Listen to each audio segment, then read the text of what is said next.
na programa ay rated PG. Patnubay at gabay ng magulang ay kailangan sa mga batang manonood. GMA News and Public Affairs. Walang kinikilingan, walang pinoprotektahan, walang kasinungalingan, serbisyong totoo lang.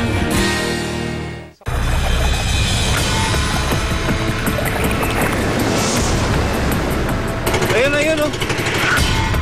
Ilang tao sa mundo lang ba ang makakapagsabing nakaharap nila ang dalawang gigante?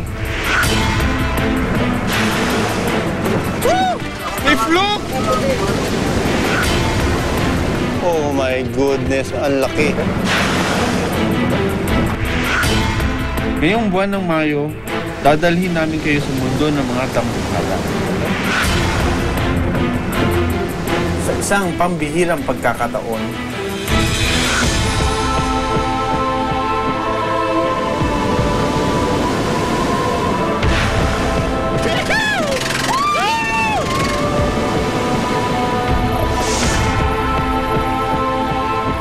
ito ang kwento ng dalawang balyena.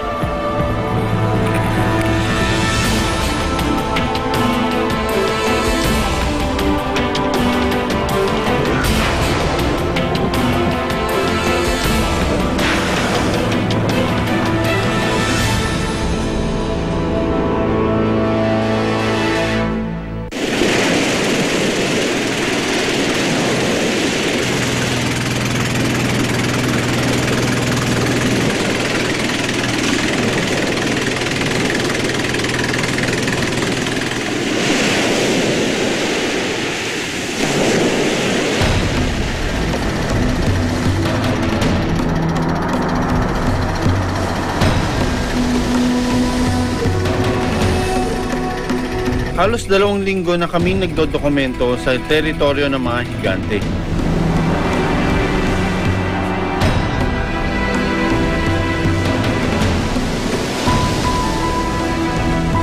we don't only want to film the whales because they're big, but we also want to film them because we want to know their behavior, and then kukunti lang nakakapag-aral sa kanila. So gusto namin makakontribute at may document itong mga whales na ito. Yan, oh.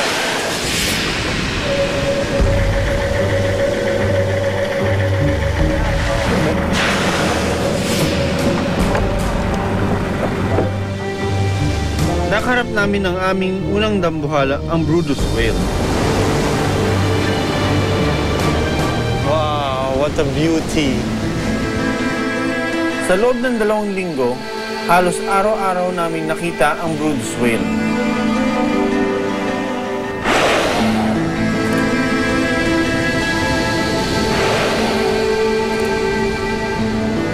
Ayun, oh.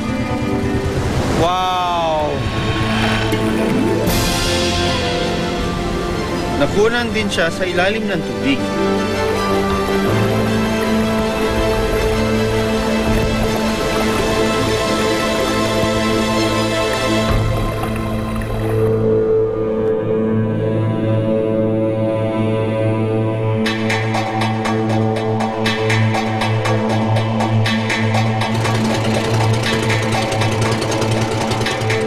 Yung panahon naman maganda, no? Hindi siya masyadong mainit. Tama-tama lang yung hangin. Si kaibigang Brodus.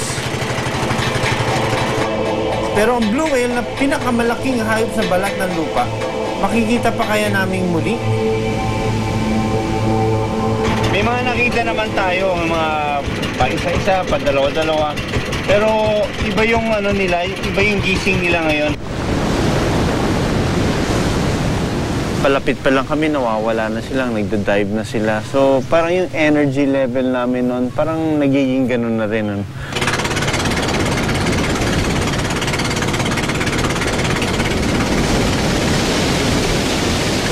Nakikita 4 na oras na tayong umiikot, pero sadyang madalang yung mga magpakita yung mga dolphins at saka whales ngayon, no? Siguro may kinalaman tong araw na ito sa pagiging tamad ng lahat. No? Yung mga dolphin, tinatamad. Si Brodus whale, tinatamad. Kami, parang ang sakit ng katawan namin. There's something about today, na they just didn't show up. Maya-maya lang, naging mas malaki na ang mga alon. Delikado na ang ganitong paglaot.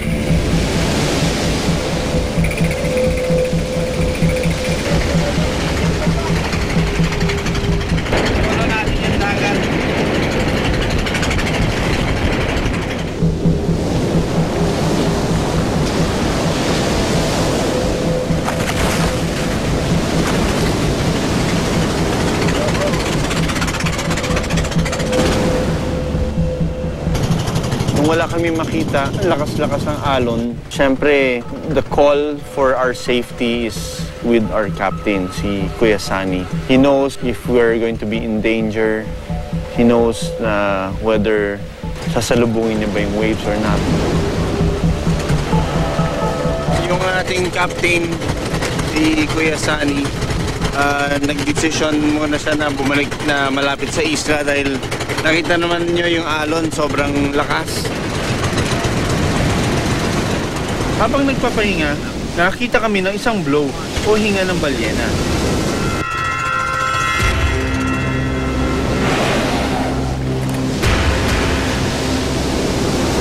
Kita yung blow ng whale dito, no? Pero hindi pa natin alam kung anong klaseng whale yun dahil parang consecutive 3 blows within a span of mga ilang seconds lang.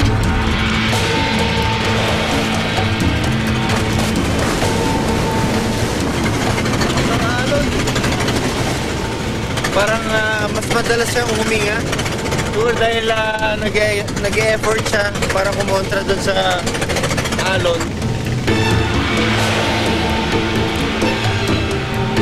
Ang napapansin natin, kada ahon niya, yun yung malakas. Pero meron siyang interval na ilang segundo lang.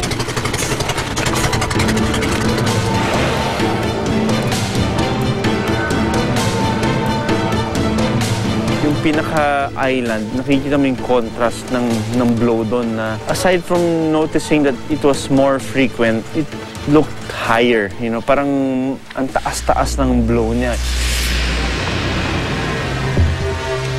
Nang biglang, fluke! Fluke? Oh my God! May fluke! Woo! Fluke! Iba! May fluke! Fluke? Wow, nakita ko iba yung normally kasi yung Brodus hindi niya inaangat yung fluke niya. Pero ito, nagpakita siya ng fluke. Ito na kaya yung pinakamalaking hayop sa balat ng lupa.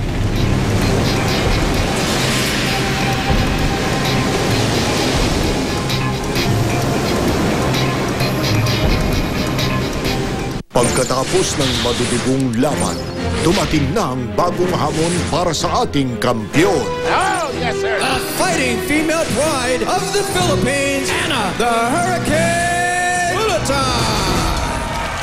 Mga kapuso, patuloy pong lumilipot ang investigador sumbungan ng bayan sa iba't ibang lugar sa ating bansa. Sa pagkakataong ito, magdadagdag po kami ng NSO Service Desk. Bukod pa sa libreng legal consultation, lumalapit sa inyo, investigador sumbungan ng bayan. Little Monsters Unite.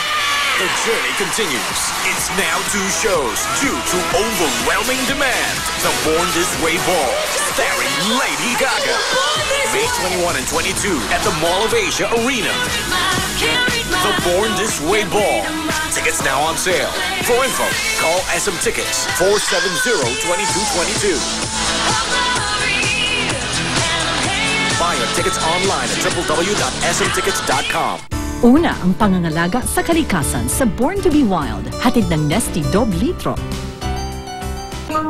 Ganito kasakit kumain kapag may singaw. Huwag magtiis. Mag-doctor recommended Daktarin Oral Gel. Di masakit ipahid. Tanggal ang sanhi ng singaw. Tanggal ang aw. Daktarin Oral Gel.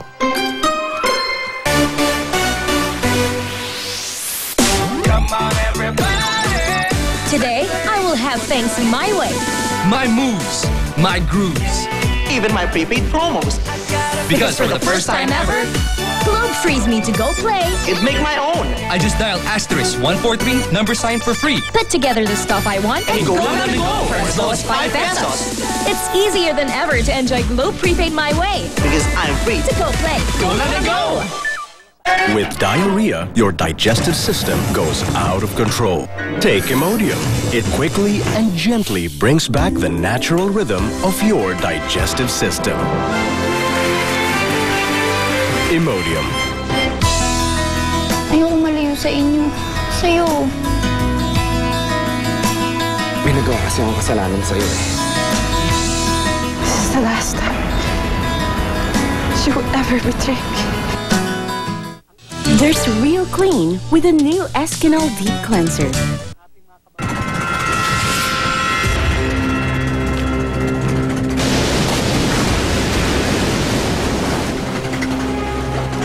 Sa gitna ng malalaking alon, namataan ang isang balyena.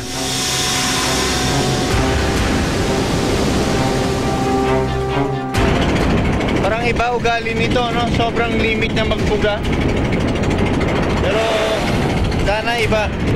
Kasi malayo na itong lugar na ito, hindi natin ito inahabol.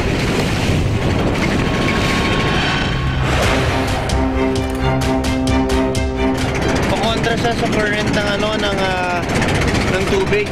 Kaya nakita ko yung likod niya. Siguro parang mas may effort siya, kaya ang limit ng hinga niya. Kasi ang lakas ng tubig.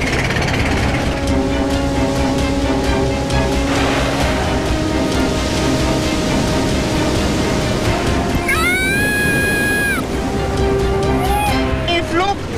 Woo! Ha? Fluke! Iba! May fluke!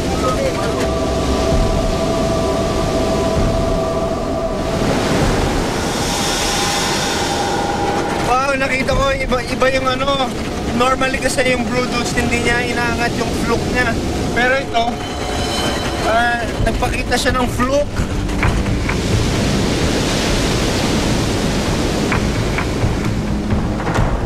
Mas maliit ang paligpik nito, kaiba sa Brodus whale. Woo! Dalawang beses ko nakita yung fluke niya. Yung unang beses, hindi namin na-document. Pero yung second time, kuwang-kuha na. I got a deer. Yun! Oh my God! Ano pamuro?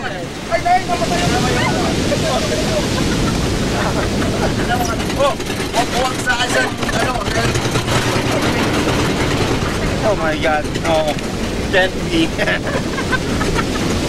Kanina pa ako nagdududa na iba yung ugali niya dahil ang limit na mag-blow, tapos pamula doon sa malayo yung blow niya sobrang taas.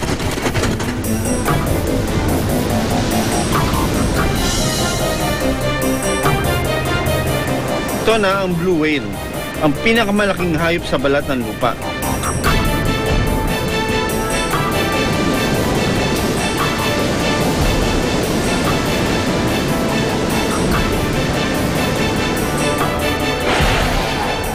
Pag magdadive na siya, makikita mo magkakaroon ng ramp, kumukurba yung katawan niya, tapos makikita mo iangat niya yung fluke, parang nagkakaroon ng waterfalls doon sa gilid ng mga fluke niya, no? Sa kaliwat kanan ng panig ng fluke niya, parang umaagos yung tubig.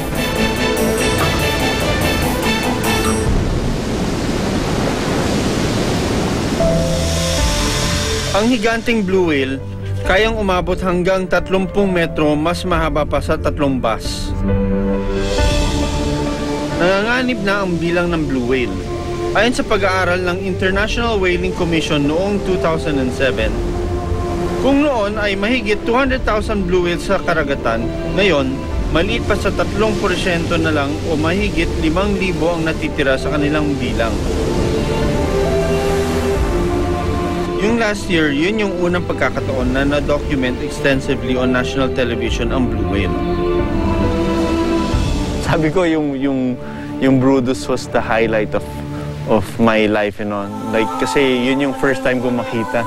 Pero of course, the bigger the animal, the more plain na makikita niya. Siyempre, yun yung parang mas na pukaw ng damdamin mo nun.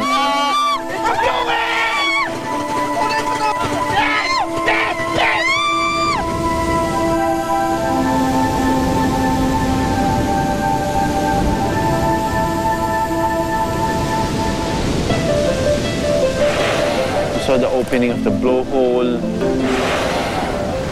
We saw how muscular, how massive he was. How I wish that it was brighter para ma-appreciate pa namin yung detalye ng katawan niya. Pero kailangan ng putulin ang aming maikling pagkikita.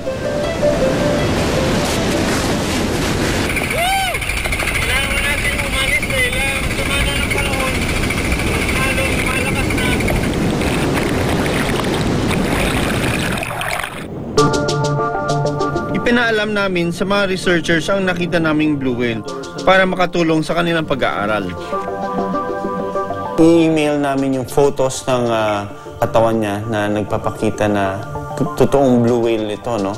Isa ito sa mga responsibilities natin na makapag-share ng mga data.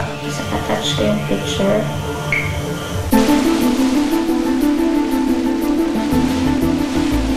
Kinabukasan, agad naming sinuyod ang dagat.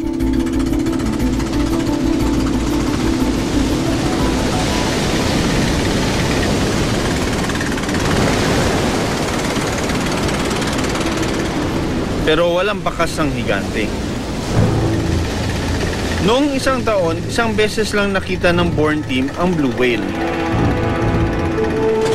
Alas 5 na, no?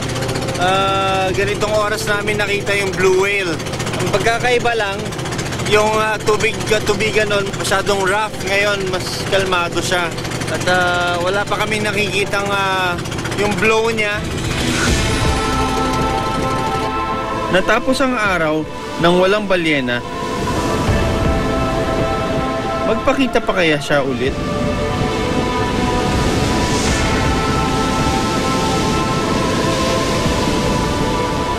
Sugatan ng kalooban at Teha. Magamot kaya ito ni Yewon upang tuluyang maghilom? Meron din akong utang na loob sa'yo. Pag nakapagpahinga ka ng ilang araw, marahil mababawasan ang pag-aalala ko. Sa mga susunod na tagpo. At hindi lang alipin ba ang tumakas? Araw na yun. Kung kasama mo si Songte, balip ito. Gusto ko nga palang maghanap ka ng mga tuna. Chuno, mamayang hating gabi. Can't get enough of the NBA? Join Gatorade's Ultimate All-Star Slam. Buy Gatorade and text the promo code to 2600 for a chance to watch the NBA All-Star 2013 and win Toby's GCs. Join today. Guys, palawan tayo. Bawal ang KJ.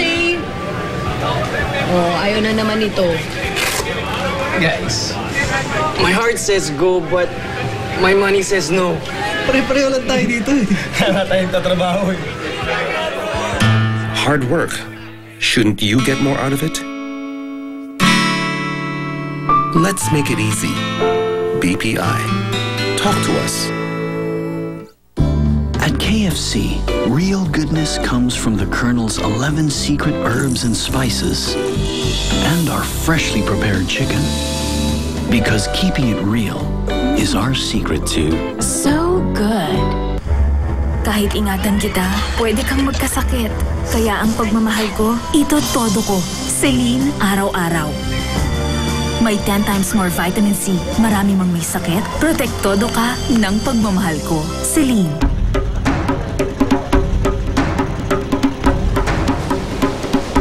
Ito na ang huling araw ng aming ekspedisyon.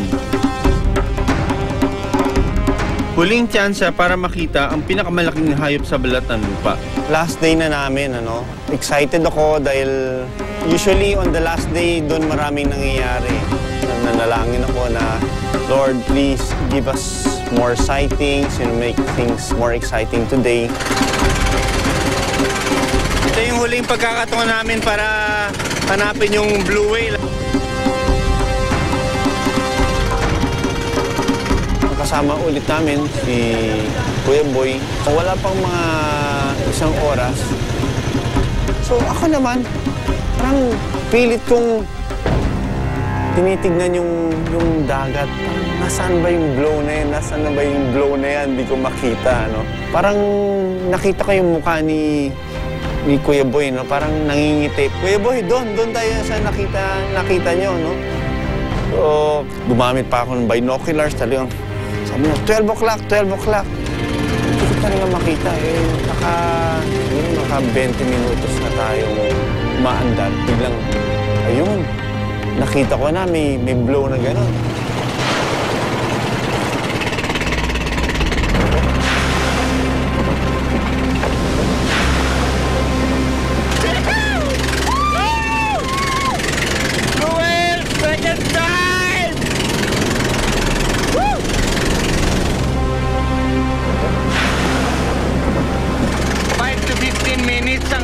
Ng blue whale.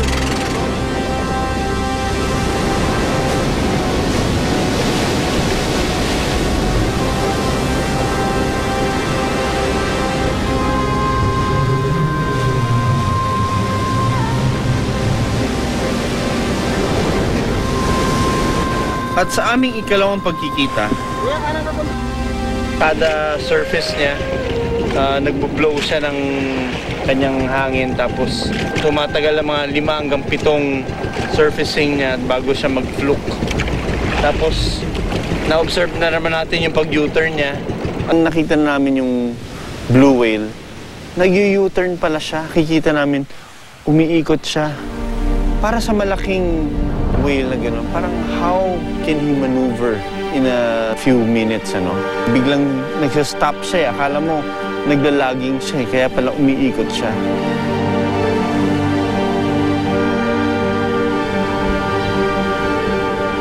Tinanong namin ang ugaling ito sa eksperto via Skype. So the blue whale, when you guys observed it making a big U-turn, that's pretty typical. They're very good swimmers. Just like anything that's in the ocean, I mean, they're built to swim. So the fact that it was able to turn around that fast, it's sort of like an acrobat, you know, or a gymnastics person. So they're able to do that, and it may have actually been trying to feed on something, and that's why it turned around so quickly. Itsura niya, no? Ito yung blowhole niya, tapos meron siyang splash guard dito. Tapos ito yung dorsal fin niya, mas hindi prominente, ano? Tapos pagka pa-dive na siya, ganitong itsura niya. Tapos ito yung fluke niya.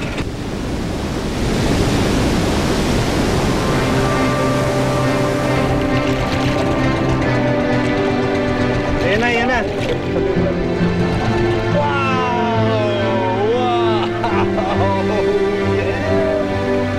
Ugali niya, ibang-iba dun sa Brodus na masyadong mailap. Ito, kalmado lang siya. Yung pattern niya hindi nagbabago. Every 5 to 10 minutes, maangat siya. Tapos ito na, yung moment na parati na hindi ka magsasawa sa fluke niya. Iba-ibang anggulo ng fluke makikita mo. Ang natutuwa ko dun is yung pag-angat ng buntot niya, kumakarga ito ng tubig na parang nagiging falls.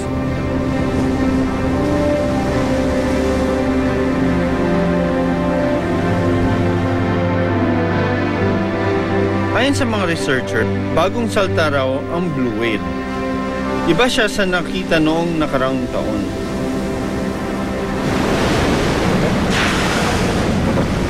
Tapos kapag na-expose yung katawan niya, makikita mo ang dami ng remorang nakakapit.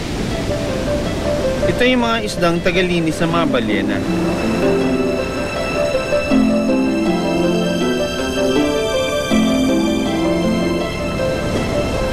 Many of our large whale species have remoras that travel with them, and what those fish do is they actually remove dead skin or parasites that are on the skin of the blue whale. And being so large, the blue whale can't actually get that dead skin or the parasites off of it. So they do welcome having their little friend follow along with them. Ayon sa pag-aaral, tanging sa Bohol pa lang sa Pilipinas nakikitang nagpapabalik-balik ang blue whale. Probably the reason why they're coming to waters near the Philippines is because they're feeding. And we know that they travel from their winter areas to go to areas where they're feeding, so it's probably the reason why they're coming there. And where there's areas of high productivity and a higher density of food, that's where you'll find the animals, and that's probably why they're coming to visit you guys. Nilapitan kami ng isang mangingisda. Ito, lumulutaw galing sa ilalim pag-dive niya. Patingin.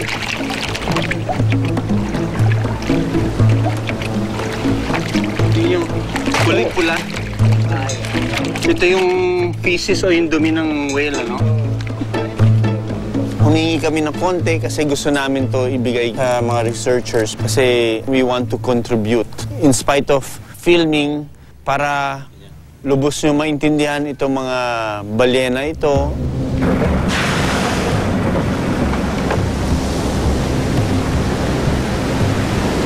Nahihirapan ako i-estimate yung size niya, yung haba niya. No? Definitely, mas malaki siya sa Brodus whale. Grabe, ang laki ng fluke niya. No? Nakita namin na isang side pa lang ganito, nakalaki yung buntot niya. Grabe, dalawang ganito yung pag kinumpleto mo yung buntot niya. So based doon sa nakuha naming video, pinakalculate natin sa mathematician kung ano ang exact size ng fluke kung ikukumpara sa size ng bangka natin. Dito napag-alaman namin sa buntot nitong may higit 4 na metro ang haba. Ang aktual nitong laki ay kulang-kulang 19 na metro na halos 3 beses na mas malaki sa amin. Pero kung gaano daw kalaki ang mga balyena, ganon din kalaki ang silbi niya sa mundong pareho nating ginagalawan. Blue whales or Brodus whales, they eat the smallest prey that's in the ocean. So you've got krill and plankton that are very, very teeny tiny. And it's very important to know what's happening in our large whales, because if something's happening to the food that they eat, we're actually going to see that in the whales. If something happens with plankton, fish eat plankton, we eat fish. So if something's going on with the plankton, there may be fewer fish for us to consume, and you can imagine how that's sort of a domino effect. Kung ligtas sa mga balyena, ligtas din yung mga pagkain natin.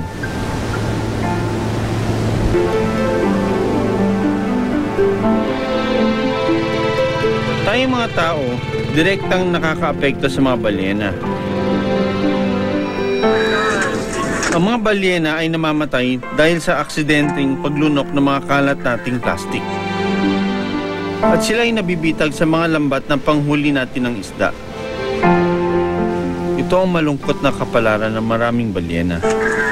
Hindi sila ligtas sa ating kagagawan. Most people think that the people that live near the ocean are the ones that are causing most of the problems with the ocean, but it's actually all of us on the planet that are causing problems. Something that you can do to protect whales and protect the ocean is to limit your use of plastic. Whales and dolphins and birds end up eating could actually cause them to die. Sa pagtatapos ng ekspedisyon, nakakalungkot na, no? Pagka umalis ka ng isla, parang nakikita mo unti-unting lumalayo ka dun sa napalapit ka ng isang lugar. Ito nga pala yung sample ng dumi ng blue whale. Ito yung bibigay namin dun sa mga researchers. Mahirap paniwalaan na sa isang isla, nakatagpo namin ang 2 pinakamalaking hayop sa balat ng lupa. The footage that you guys have of the Brodus whale and the blue whale is actually extremely fascinating, and I don't know if I've ever actually seen them together